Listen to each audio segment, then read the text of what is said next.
What's up, guys? Today I got this Toro Titan HD. It's got a Toro manufactured engine and it's making some I don't know if it's making a noise. The engine's barely running. That's why the customer brought it to me, and it was running so poorly that it wouldn't even move the mower, so we had to literally push it off, release the hydros, push it off. I'm gonna let you guys hear it, and I'm going to let you follow me along and diagnose what is going on with this motor. But real quick, hit that like button, also hit that subscribe button. Let's check it out. Real quick, let's do a quick walk around. I'm going to show you a couple things that I do like about this. I know a lot of you may have watched that video where I don't like that residential Toro, but I do like this one. There's a lot of things I like about it so far. One is that you can lift up the foot plate, access to the deck. I had one viewer ask me, why would you need to have access to the deck? Well, so you can keep it clean and maintained. But one cool thing that I've liked here is you're finding all types of good information. And here's the model number, but it's got a QR code, and I can scan that QR code and it's bringing up everything I need to know about this, the parts, the manuals, details, things of that nature. Got the battery easy to get to. Another thing that I like, you got that belt diagram right there, but what I was going to say is one thing that I like is how heavy this rear protection is right here, this rear guard. You may have seen that video where water got into that one engine because it was a John Deere, had a plastic air housing, and it cracks. They cracked there a lot and it got water into the engine. The customer thought the engine was locked up. It was just the cylinder was full of water. So probably did some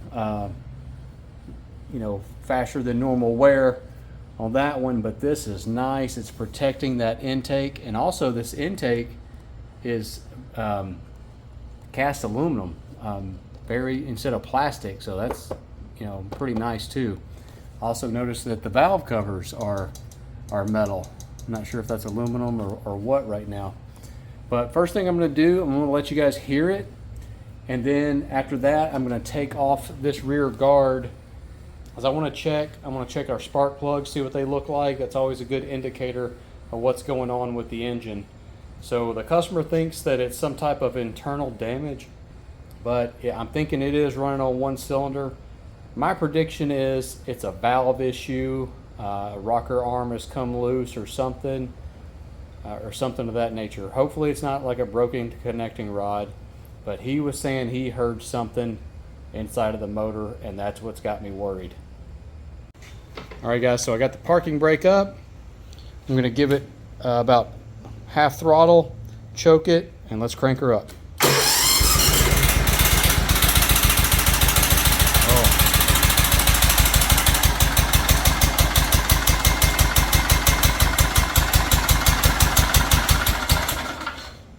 Yeah, I definitely heard something there.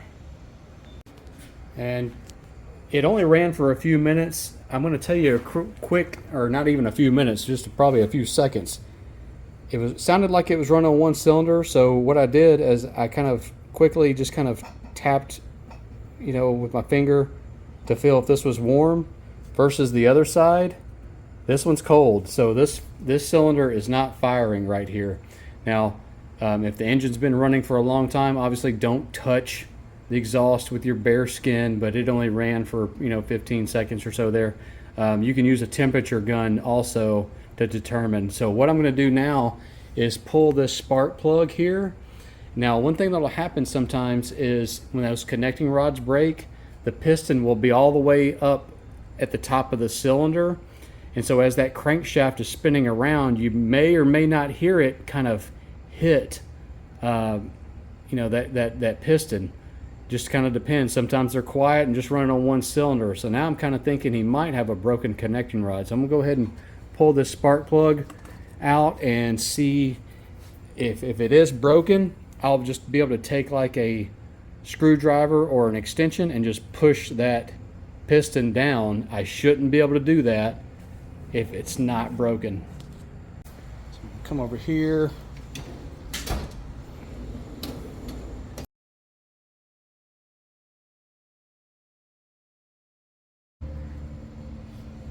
So it's a little wet. So I'm gonna grab an extension. Let's see if that piston is at the top.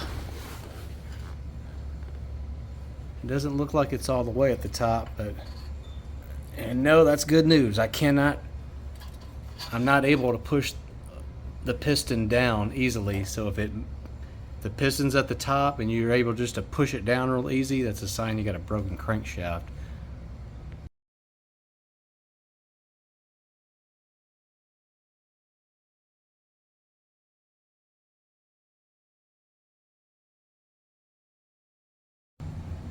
Alright guys, so remove the valve cover, and no shocker, we got a rocker arm push rod that has come off, but also what we have here is damage to the head. So we're gonna have to do a new head, and I'm gonna dig a little bit deeper and see what type of damage, if there's any damage to that piston. I'm hoping that there isn't.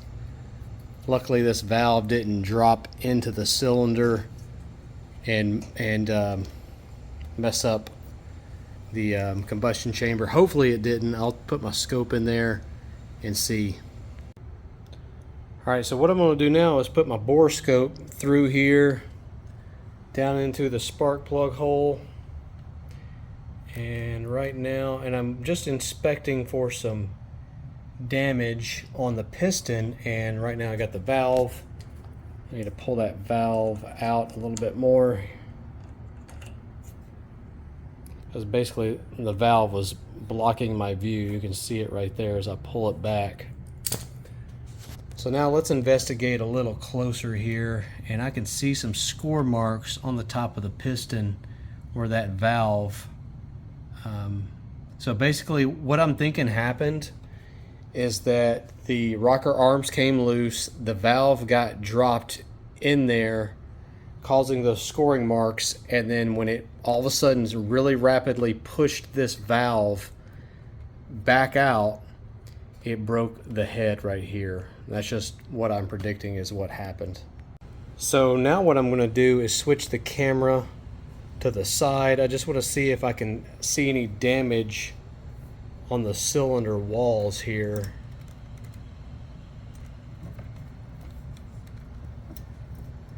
I don't know how deep I am there. So I'm at the top of the cylinder. So that's the very top. That's one of the valves. So we're going to go on down. And the cross hatching looks fine. So what I'm going to do is try to get this scope in the middle of the cylinder, and then I'm just going to spin the camera around and look for any damage. Alright guys, in my attempt to show you guys the scoring, I spotted some cylinder damage, some pits. You can see there. Got some bad damage there into the cylinder wall. That's unfortunate. Alright guys, so it's been a month to get this engine, and it was pretty much me and my customer's fault. We decided to go with an online supplier, and they said it would be 2 weeks, so we waited 2 weeks, and then the day that I was supposed to get the engine, I checked the status and it said back ordered. So I called them and I said, what's going on? They said it might be another month before we get the engine. So I called my customer. I said, man, let's cancel this order and go with our local Toro dealer. And the local dealer was able to get the engine within just a few days, actually. So go through your dealer, better option in my experience. So anyway, I'm about to put this engine on, so let's unbox it. So some of you may be wondering why we decided to go ahead and put a new engine in it instead of repairing this one. When it has cylinder wall damage like that, it's basically the amount of labor that's going to take to remove the head, the intake, all that stuff, carburetor, exhaust, head, then re-sleeve the cylinder, pistons. You got to take all that stuff out. After it's all said and done, the amount of labor would have cost more than this new engine. This new engine was about $2,000. So the amount of labor that I'm going to charge to install the engine is a lot less than what I would charge to fix that other engine. It's just more feasible to go ahead and replace this engine. And guys, he could have avoided this repair if he had had the valve clearances checked. I believe that is what caused this issue. Is he wasn't actually even aware that you needed to adjust the valves every 200 hours. Is kind of pretty common for the Kohler and Kawasaki. Not too familiar with these Toros, but I would say every 200 hours at least you need to adjust the valve clearances, and I think that's what got too loose and allowed that rocker arm to come off and the valve drop, get bent, break the head, and cause the damage. So guys, this video is going to cover a lot of things other than just replacing the engine here. One thing I was worried about is, does it come with new muffler exhaust gaskets?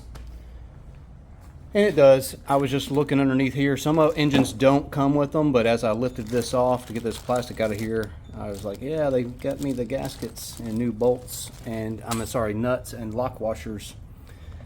So that's good. So what I'm gonna have to do, I'm gonna have to remove the exhaust, remove the clutch, the drive belt, deck belt, all that good stuff, and then those bolts. But before I do that, you're gonna have to remove the choke and fuel throttle cable, choke cable and throttle cable, and then the fuel line. And the new engine does come with the new fuel filter, and they've made it really easy. You got like just this harness here for the wiring harness, so I'll have to unplug that and then also disconnect the wire going to the starter. And if you do that, always disconnect at least the negative on your battery. Always do that first when you're disconnecting. I went ahead and removed the battery since we've been waiting for a month, and I put it on a trickle charger or maintainer, so we should be good to go there. So there's the new engine. We're going to have a new fuel pump and all that good stuff, whole new engine, and I'm glad it came with those gaskets. And maybe in another video I might break this down and we'll take a look inside. So first thing I'm going to do is remove this PTO clutch. I'm going to spray some WD-40 on that wiring harness there. Helps get that out. WD-40 is safe to do this. Take my little screwdriver here, pry up that little tab, remove that wiring harness. Next up, I'm going to remove the deck belt from the PTO clutch. I like these Toro covers right here on these commercial mowers. Really easy to remove, and I'm just going to do this the easy way. This is how I like to do it. Just spin that belt off of there. That gives me the slack I need to get that belt loose from around the clutch. Next up, I'm going to take my impact and remove the clutch bolt. And I was actually shocked at how easily this clutch came off the crankshaft. So here's a look at the drive belt or traction belt. It's pretty easily removed by just simply taking my hand, releasing that tensioner, pulling on that tensioner, and I pulled the belt away from that crankshaft pulley. Now this crankshaft pulley was on there pretty tight, so what I wanted to do is I went ahead and sprayed some WD-40 on there just to let it kind of soak in and do its job. And in the meantime, I went to the top side of the engine to start removing the fuel lines and cables and things of that nature. So next up, I decided to go ahead and remove the muffler first, and I needed to remove these old rusty nuts off of those studs, and I wanted to make sure that the new one had studs, because some engines don't come with new studs. You might have to order those separately. So even if I damage them, I'm not too worried about it on this old motor, since the new engine has new studs, new gaskets, new bolts and nuts and washers. Next, I'm removing the throttle cable and choke cable, and what I always like to do is mark the position of where those cables are installed. So reassembly, it's a lot easier to get that setting just right. Next up, I'm going to go ahead and cut off this ventilation hose here. The new engine comes with a brand new hose, so all I really need to do is be able to attach the new hose to this fitting.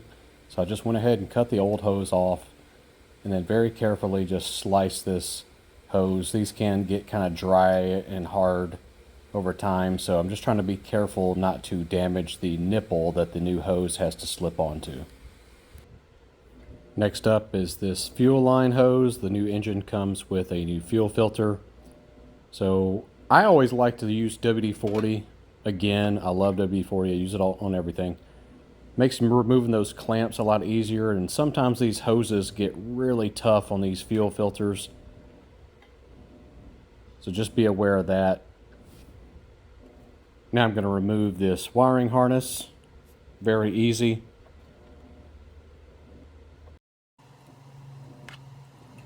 Next thing is the starter cable. Then finally, the last thing on the top side of the mower is this ground cable going directly to the engine. Alright guys, so now all I have to do is unbolt the engine, and yes, this thing just pretty much, I came down here and pulled on it very gradually and it came right off. So the WD-40 penetrated down in there. I know a lot of people don't like WD-40. They say, you know, there's better penetrating oils, and yes, you might be true, but I like using WD-40 because it's just one product that I use for just, you know, electrical connections, and I'll remove sticky glue surfaces. I'll clean stuff with it. So I have the one product instead of having 50 different products, and it works great as a penetrating oil. And I also use it for like cutting oil when I'm drilling, just so I have one product instead of 50 cans of different things. So it's not the best at anything, but it's great for a lot of stuff. But one trick I was going to show you guys, if it was really seized on there, is you know, a lot of times if you try to use like a puller, it will damage the sheave on this. All right, so what I'll do is I'll remove the engine bolts, and then I will take a jack and jack up the crankshaft, and then it lifts the engine. So you need to have somebody there helping you kind of keep that engine balanced, and the sheave will, or the pulley will go up, and then the top lip of the sheave will hit the frame, and then you'll force that crankshaft. It's a good way to just remove that without causing damage.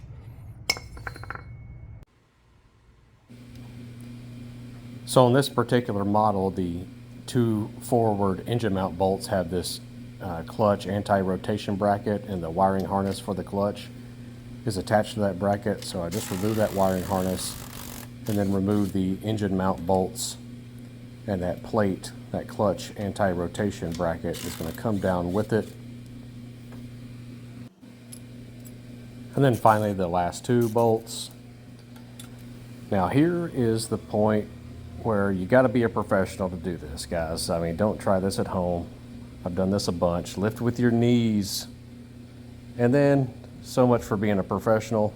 You see oil just drained all over my leg because I completely forgot about that hole in the cylinder head, and oil got all over my jeans, all over the floor. And I'm looking there like, oh well, it is what it is. So much for being a professional. So while I had these messes to clean up, I decided to go ahead and just put a piece of cardboard underneath here, take a shop rag and wipe off that frame. Good opportunity to get that frame nice and clean of all that nasty oily dirt. So guys, when you're installing one of these new engines, whether it be a Kohler, Kawasaki, none of those have threads already cut into them. So the bolt is going to actually cut threads into that aluminum, and I would recommend putting some blue Loctite on those threads. If not, red Loctite, but I prefer to use blue Loctite.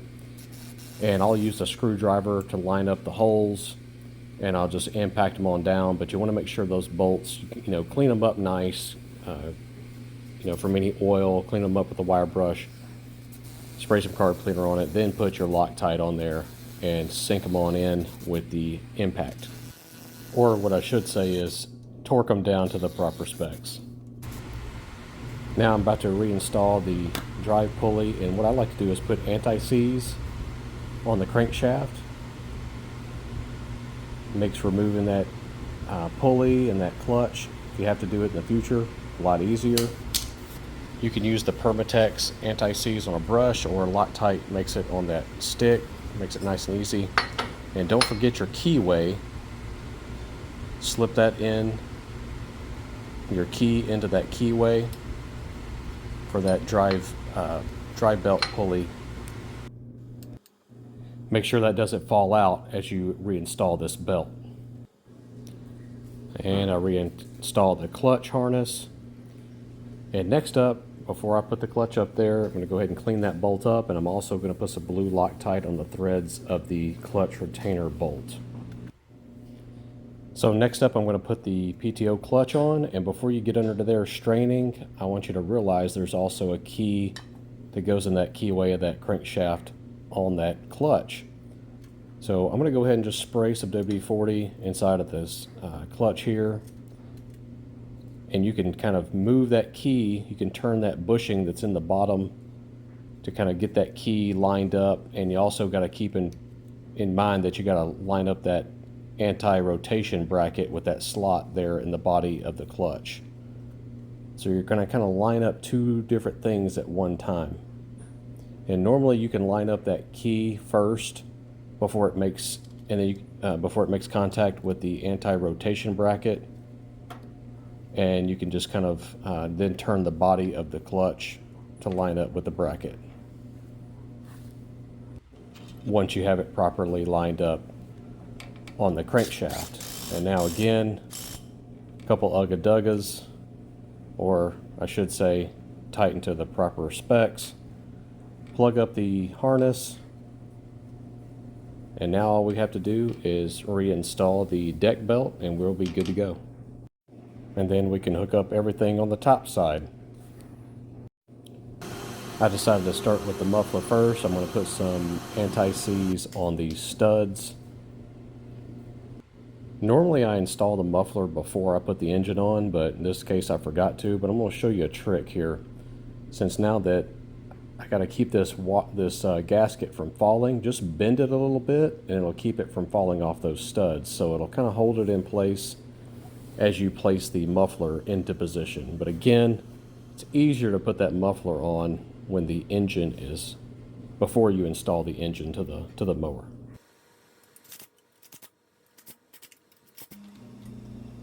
Next up, I'm going to reinstall the throttle cable and the choke cable. Just make sure you're putting them into the proper position. And this is where those white marks that I made helps out, so you don't really have to go through adjusting the settings of the proper position of that cable.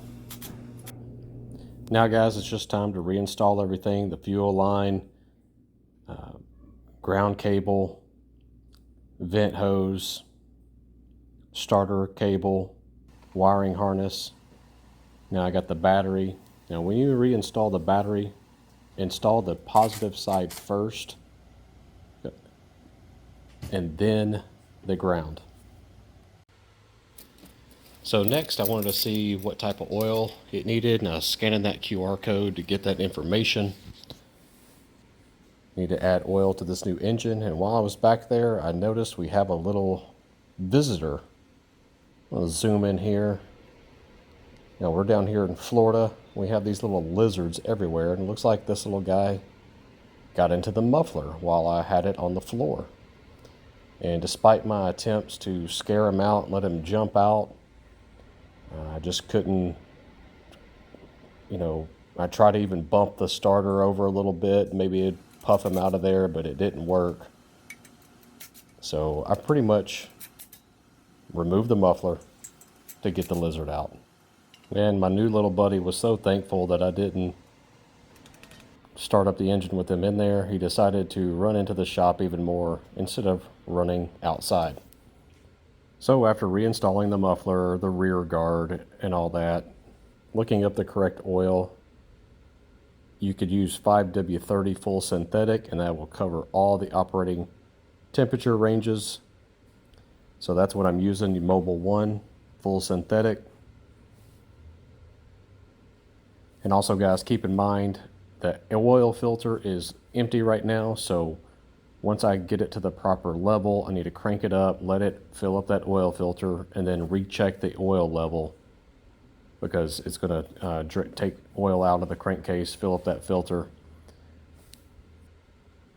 So just like with a regular oil change, you need to make sure that new oil filter is full of oil, then recheck for the proper level. Also, and just to keep from having to start it over and over, rotate the engine over and over, I'm going to add a little bit of air pressure to this tank, and that'll help prime that fuel line. It'll send fuel up through that new fuel filter and that new fuel line, get it up into the carburetor, and it should fire right up pretty quickly. Alright, so let's fire it up.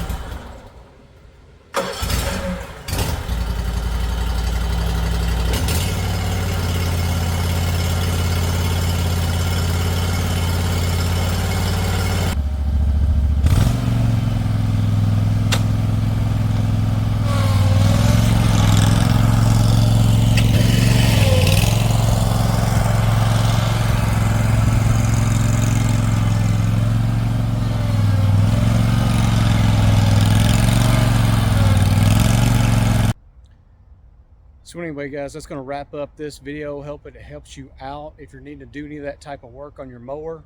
This is a Toro Titan HD. I really do like this one. I don't really care for the cheaper, lower end zero turns, no matter what brand.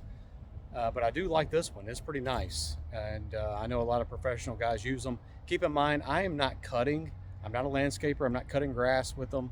I'm just a welder and mechanic. And so when I do mower reviews, I'm basing it off of repairs that I do, problems that I see, and I'm basing it off on, like, you know, quality of the welds, the thickness of material, things of that nature.